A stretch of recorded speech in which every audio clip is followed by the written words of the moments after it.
अस्सलामुअलैकुम, आप देख रहे हैं होराइजन न्यूज़ HD। खबर शामिल करते हैं कराची से। एपिका शहीद साकी यूनिट नवाजरात की तरफ से इजलास।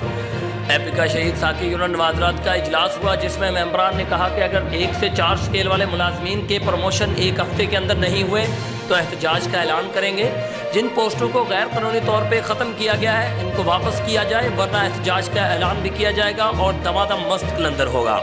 9 सितंबर 2021 को दोपहर 2 बजे C82 ऑफिस ब्लॉक 2 क्लिफ्टन में इजलास तलब किया गया, जिसमें 3 नुकाती एजेंडे पर बात की गई जो कि प्रमोशन और टाइम स्केल के हवाले से थी। तमाम मेंबरान ने मीटिंग में भरपूर शिरकत की। सदारत यूनिट प्रेसिडेंट नवाजिश अली दायो ने की। रिपोर्ट मोहम्मद हमाद रजा, इंचार्ज महंगान, होराइजन न्यूज़ HD।